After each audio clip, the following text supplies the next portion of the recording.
السلام علیکم۔ آج کے اس ویڈیو میں ہم دیکھنے والے ہیں بخاری شریف حدیث نمبر 76۔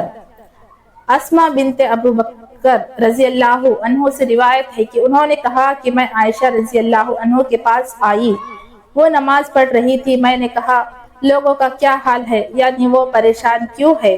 انہوں نے آسمان کی طرف اشارہ کیا، یعنی دیکھو سورج گرہن لگا ہوا ہے۔ اتنے میں لوگ سورج گرہن کی نماز کے لیے کھڑے ہوئے تو عائشہ رضی اللہ عنہ نے کہا سبحان اللہ۔ میں نے پوچھا یہ گرہن کیا کوئی عذاب یا قیامت کی نشانی ہے؟ انہوں نے سر سے اشارہ کیا کہ ہاں۔ پھر میں بھی نماز کے لیے کھڑی ہو گئی، یہاں تک کہ میں بے ہوش ہونے لگی تو میں نے اپنے سر پر پانی ڈالنا شروع کر دیا۔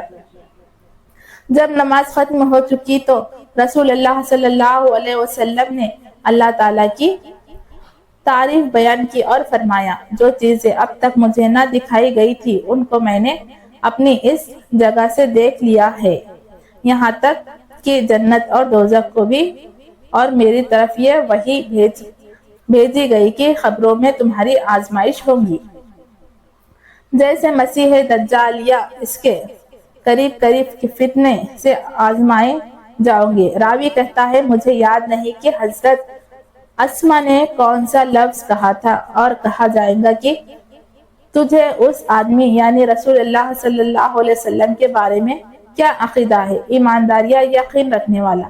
راوی کہتا ہے کہ مجھے یاد نہیں کہ اسماء نے کون سا لفظ کہا تھا۔ کہیں گا کہ حضرت محمد صلی اللہ علیہ وسلم کے رسول ہے، اللہ کے رسول ہے جو ہمارے پاس کھلی نشانیاں اور ہدایت لے کر آئے تھے۔ ہم نے ان کا کہا مانا اور ان کی پیروی کی۔ یہ محمد صلی اللہ علیہ وسلم ہے۔ 3 بار ایسا ہی کہیں گا، چنانچہ اس سے کہا جائے گا تو مزے سے سو جا، بے شک ہم نے جان لیا کہ تو محمد صلی اللہ علیہ وسلم پر ایمان رکھتا ہے اور منافق یا شک کرنے والا۔ راوی کہتا ہے مجھے یاد نہیں کہ اسماء نے کون سا لفظ کہا تھا۔ کہیں گا کہ میں کچھ نہیں جانتا، ہاں لوگوں کو جو کہتے سنا میں بھی وہی کہنے لگا۔ حدیث نمبر 77۔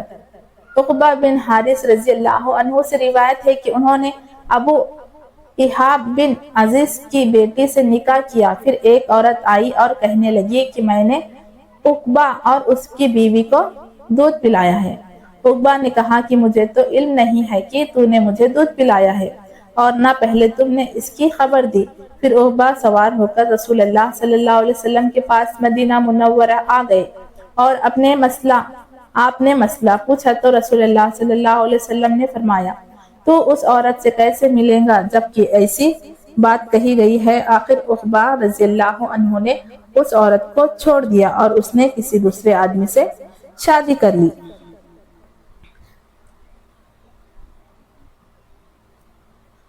حدیث نمبر 78۔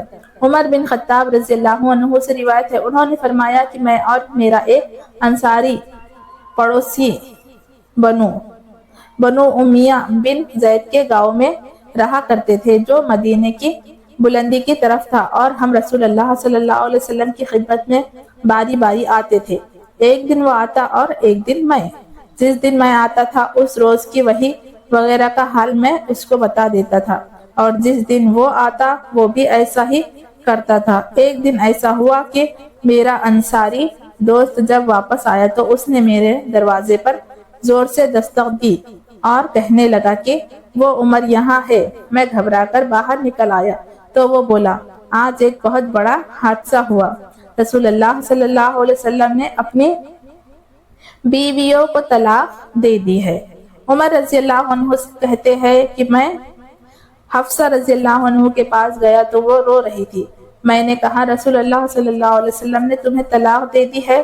وہ بولی مجھے علم نہیں ہے۔ پھر میں نبی صلی اللہ علیہ وسلم کے پاس حاضر ہوا اور کھڑے کھڑے عرض کیا کہ کیا آپ نے اپنی بیویوں کو طلاق دے دی ہے؟ آپ نے فرمایا نہیں، تو میں نے مارے خوشی کے اللہ اکبر کہا۔ باپ کو چاہیے کہ وہ اپنی بیٹی کو شوہر کی اطاعت اور فرما برداری کے بارے میں نصیحت کرتا رہے۔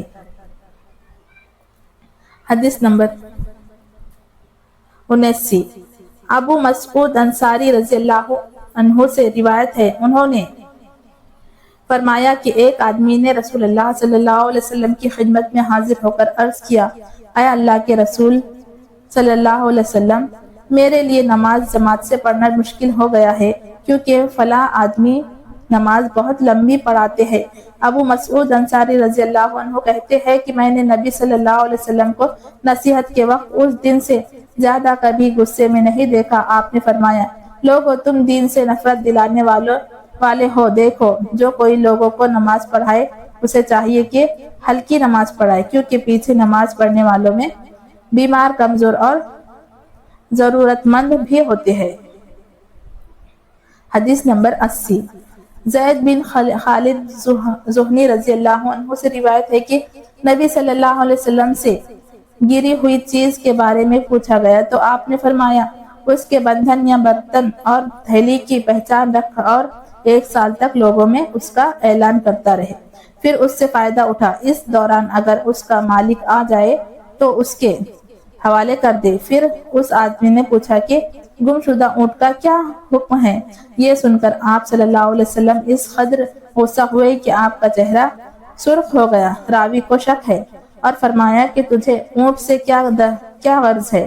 اس کی مشق اور اس کا موضع اس کے ساتھ ہے، جب پانی پر پہنچے گا پانی پی لے گا اور پیڑ سے چرے گا، اسے چھوڑ دے یہاں تک کہ اس کا مالک اس کو پا لے۔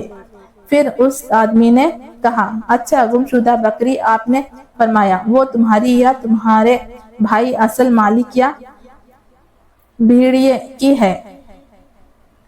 اگر ویڈیو پسند آئے تو ویڈیو کو لائک کیجئے، شیئر کیجئے اور ہمارے یوٹیوب چینل کو سبسکرائب ضرور کیجئے۔ جزاک اللہ خیرا۔